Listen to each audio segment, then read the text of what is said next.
Hi, friend. Welcome to Love, Hope, and Stories. My name is Jennifer. I'm so glad you're here with us today. If you clicked on the podcast link, you probably saw the title that said Public Record Part 2. And you're thinking, wait a minute, I didn't see a Part 1 anywhere. What is this Part 2? Well, I'm just going to tell you up front, this is kind of a follow-up to last week's episode. The first of the year, I sit down and I go through my goals and I pray through the year. I always ask the Lord for a word of the year. I know those things are kind of trendy to do. Lots of people are doing them, but I really internalize that and say, give me some vision for this year. What do you want me to learn this year? What is important to you, God, for me to walk through this year? If you know me and you know some of my background, and that's kind of the professor coming out in me, that I like a plan. I actually make a syllabus I know some of you are laughing, but I make a syllabus for myself for my daily devotional, what I'm going to read, because if I don't have a plan, I know it won't get done. And it'll just be easy for me to come to the Bible and be like, I don't know what to read today, and get distracted. So if I have a plan, then I can sit down and I know what's going to happen. And I can be intentional and focused with my time. And it just has worked so much better for me to do it that way the last couple of years versus being unfocused and not really knowing where we're going in the past. So at the first of this year, the Lord spoke to me the word strong. And there's a whole story surrounding that word. But he also said to me, the story that I'm writing with you, I want it to be a public record for anybody that it could encourage. What are you doing with your life? Make it a public record of the goodness of God. I honestly thought I would be writing a book and hopefully getting a book published, self-publishing or getting a publisher or something. That was kind of where my mind was tracking because I have this story and I want to tell it and I feel compelled to tell the story. I had no idea that it would be through this avenue, but hey, who doesn't love a good surprise, right? So there's no rules. I don't feel like there's any rules for this podcast. I feel like I'm just going to ask the Lord every week, what do you want me to share? Whose story do you want me to share? Help me to be a good steward of stories of my own and of my friends, if they'll allow me to share with the world how they've experienced the love of God and how they've experienced hope in their life. I've told you before, I love podcasts. And a friend of mine knows that. And so she will send me podcasts from her church. I kind of do the same back to her.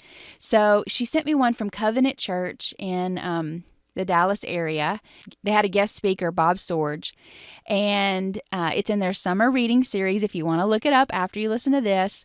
And it's called Between the Lines. It was just a great sermon all about how God is the author of our story. And hello, I love that kind of stuff, right? He started off talking about Hebrews 12. And this great cloud of witnesses. And I know if you've been in the church world any amount of time, you've heard that idea of we have this great cloud of witnesses in the skies. And I think most times we think they're watching everything we do and they're kind of placing a judgment over us, or they're cheerleading us on being a witness to what we're doing on the earth. But what Pastor Sorge said was kind of a mind shift for me a little bit. He said that he didn't believe that they're witnessing to our lives, but they're actually witnessing to us of the grace of God. And so basically I kind of got this mental image of all of these saints in the heavens who in Hebrews 11 it lists some of those out. But they're up there and they're saying to us, I know what it's like. I laid aside every weight of sin that wanted to cling closely to me. I ran with endurance the race that was set before me, and I looked to Jesus, the author and perfecter of my faith story. I'm now watching him sit at the right hand of the throne, and I can bear witness to you of the fact that it's all worth it, that all the pain is worth it. Just keep looking to Jesus. He'll help you not grow weary. He'll help you from having a faint heart. He'll keep training you. He'll keep disciplining you because he loves you. He'll keep reminding you that you're his son or his daughter. Just keep going, keep pursuing, keep going. I'm a witness that it's all worth it in the end. I'm so grateful that we have these witnesses in heaven. I praise God for that. That's amazing.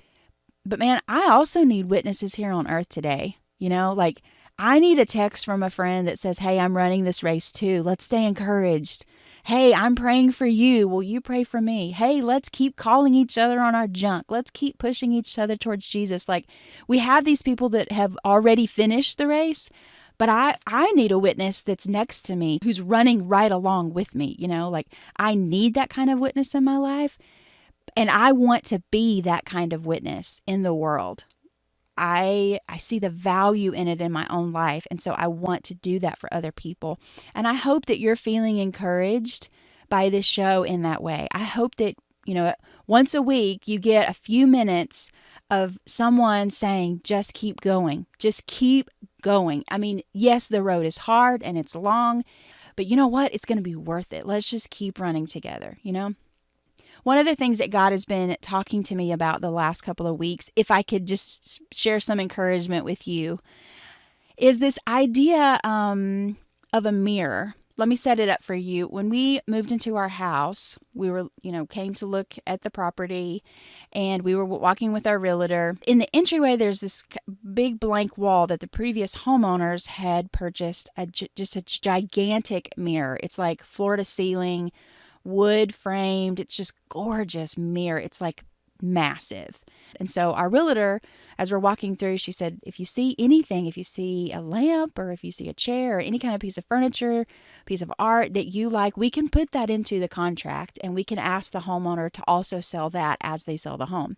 And so really the only thing in the house, I mean, they had gorgeous furniture and gorgeous artwork, but the only thing that I just could not imagine the house without would be that mirror.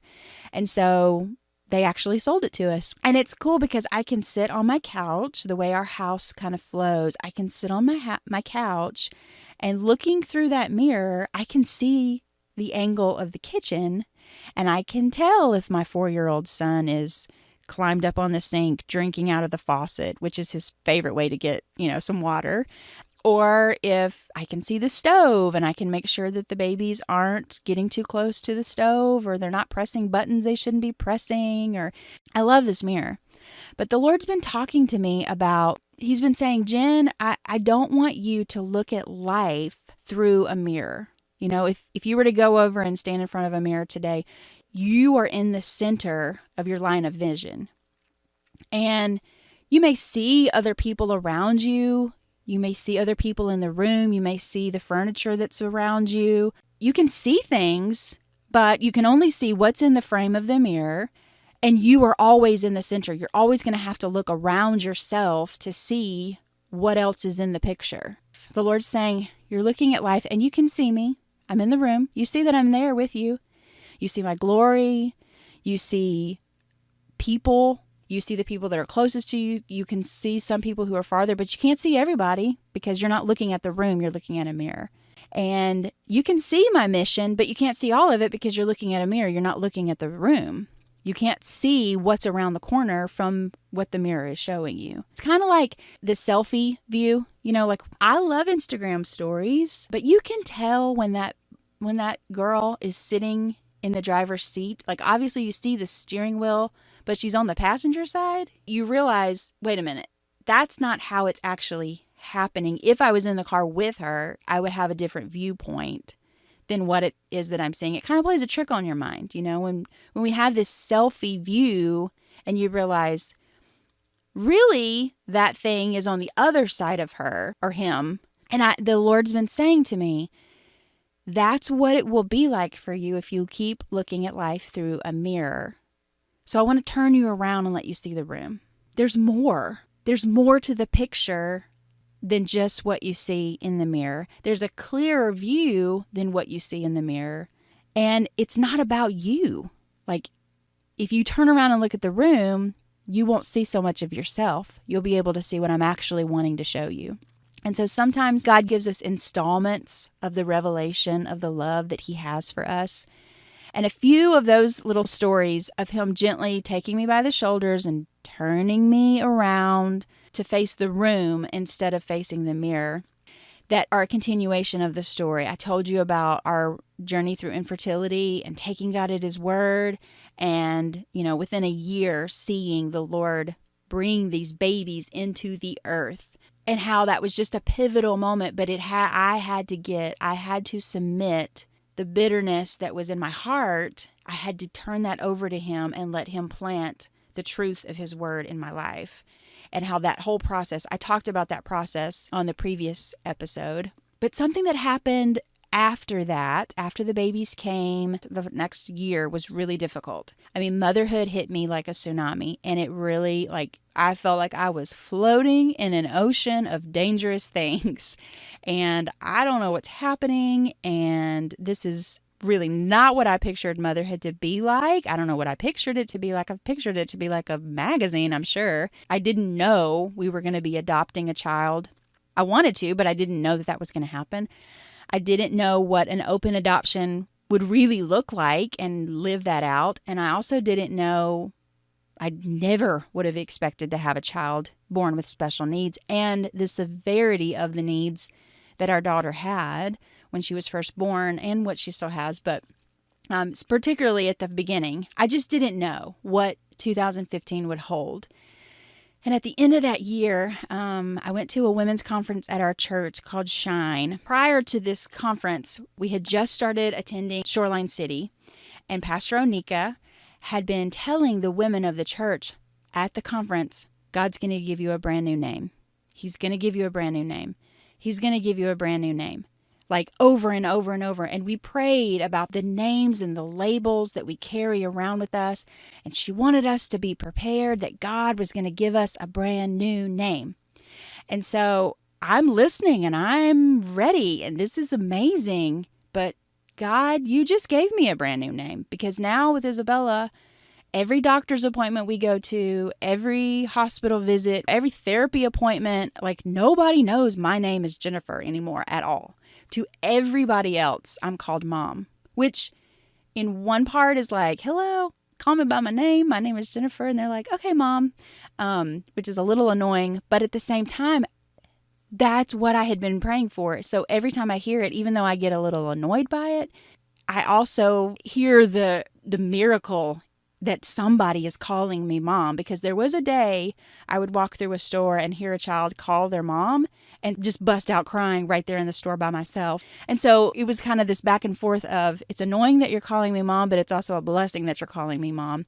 So God, you already gave me a new name. I remember driving to the conference that night thinking, okay, Pastor Onika told us we're all going to get a new name, but I already feel like I have a new name. I don't want to go to this conference and not receive something from you, so let me have an open heart. And just kind of this back and forth, war in my head with words, And so I go to the conference. It's a super fun party, and it's just beautiful setting, beautiful venue. The table has been set, and then there came a point in the service where Pastor Onika had given her message, and they played a video. What I remember, it was a blank screen with a notepad and somebody writing words, labels that women will place on themselves of beautiful, unworthy. Every page was a new name that was being scribbled on this notepad. The very last of the notepad, it started to flip backwards, and then the screen went black, and the word in huge, bold, white letters was daughter. For me, sitting in that seat by myself, I still can feel the weight of that word of acceptance that said, it doesn't matter what people call you. Let me remind you of who you really are. Above everything else, you are my daughter. Walk in that. And so, man, that was good. That was a deposit of love to me. God, you have given me a new name, Mother, but I am not coming to you as someone's mother. Every time I come to you, I'm going to come to you as a daughter. That was so powerful for me. And if you have never been called son or daughter, I want you to hear that today, that the Lord wants to tell you you're a daughter. He wants to tell you you're a son. This is what I have called you. This is what my son came to do, is to bring you into the family, bring you into my family and have a seat at the table. That's such a powerful thing, right? And you have to walk it out. You have to learn how to do it. A few months later, another one of his big deposits of love were a sermon that Onika's husband, Pastor Earl, he was preaching on Luke 15, the prodigal son. It seems like the whole story is about the son who left his father's house, spent all of his inheritance on crazy things, and then had nothing and decided, you know what, the servants in my father's house live better, so maybe I should go back and try to be a servant. But the father sees him and he runs to him and he gives him a ring and he gives him a robe and he gets the fatted calf and they have a party and the son has come home. And it seems like that's what that story's about. But a large part of that story goes to the older son who was out in the field working, and he comes close to the house and realizes this party's happening. So he asks some of the other servants, like, what's happening? What is all this about? And they're like, dude, your brother's back. We're having a party. Woohoo. He gets mad and won't go into the party. He just stays outside. So the father comes to him also. We talk a lot about the father running to the son. He sees him from afar off and he runs to go get the younger one, the crazy one, right? But the one who's been doing everything right and is living in his house and is working in his fields and is right there with him all the time, he just has to step outside. He's that close to him. And the son just gives him the download. He is like, I'm here. I've been working for you. I'm doing everything right. I've not done anything wrong. And you don't even give me a goat to celebrate with my friends. And the father's like, but you live here. Everything I have is yours. Everything I have is yours. All the goats, all the cows, everything. Like everything I have is yours because you're here and you have me all the time. And it kind of Jesus leaves the story hanging in the air, talking about the older son who has been living his whole life. He has everything at his fingertips. He has communion with the Father anytime he wants it, and yet he has been living as if he is a servant. And a line that Pastor Earl gave in that message that day, like I remember him preaching this. He said, if that's how you're feeling, then you don't understand the gospel. And that was another load of bricks on me that said, that's exactly how I feel. Like I identify as an older sibling. I'm the oldest of three who did everything right, who went to all the right schools, who, has served my whole life. I wanted to go into ministry. I couldn't imagine any other life for me except working in the church. When I was a little girl, and like some girls play dress up, some girls play teacher or whatever, like I was the little girl that would stand up on the brick ledge around our fireplace and shine the spotlights and preach to the empty living room. Like that's what I did for fun. My whole life I have wanted to serve him, okay? And you've even probably heard some of that language in podcast. When I talked to Dusty, we talked about we were going to go do this for Jesus and we were going to win the world. And that was really the mindset of I'm going to do this for you. What I was doing is I was walking in a servant's mindset that when the table is set, I stand at the back of the room because I'm a servant. And what God is saying is, no, I'm your father. You're my daughter. You come sit right beside me. You have a place at the table. It was a whole mind shift that day at church. I'm a Bible school graduate.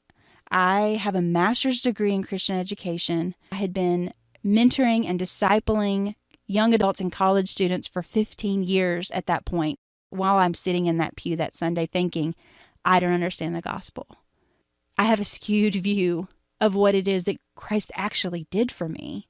The revelation of that, a month earlier was, wow, I'm a daughter. And now I'm just like, I don't understand what that means. So for the next several months, I read Hosea and I read Francine Rivers' Redeeming Love, which I can just hear throughout podcast land, people listening to this and being like, oh my gosh, I love that book. Reading those simultaneously and asking the question, God, show me what your gospel is. Let me understand, open my mind, let me understand what the gospel is. I started to see a steady shift in my understanding and my internalization of the gospel message. And I started walking as a daughter and not as a servant mindset. I still to this day, when I go into my prayer time or I go into my quiet time with the Lord reading the scriptures, I have to remind myself, Lord, I don't want to look in the mirror anymore. I don't want to look at myself as you owe this to me because of what I've done, or I'm trying to pay you back and I'm trying to earn what you did for me. Seeing myself in the center. Turn me around and let me look at the room where I can't see my face anymore. All I can see is your face, your mission, your people, your love, your glory, your hope. And let me live there. I've always been in the room, yes, but my perspective has been skewed, and I don't want that anymore in my life. So, reading, worshiping, prayer, I get to pray for the kingdom. I get to read my Bible. It's not something that I have to do to check it off of a list. It's something that I want to do because now I'm sitting at the table with my Father and we're having breakfast in the morning. That's how I feel. I just read through Ecclesiastes this last week. Solomon was the wisest man on earth. And Solomon says, I've evaluated it in wisdom, and here's the conclusion. Fear God, obey his commands, for we will be judged for everything we do, secret or public. When I read through that, I felt the Holy Spirit say, daughter, just fear me. Just keep looking at me. Just keep obeying what I've given you to do. Just keep walking with me. Keep abiding with me. Because I want you looking not through a mirror at life. I don't want you to be the center, because you're never going to get to see the full picture if you do. I want to turn you around. I want you to look at the room, and I want you to see the fullness of what it is that I'm doing in you, I'm doing in the earth, and the fullness of who I am.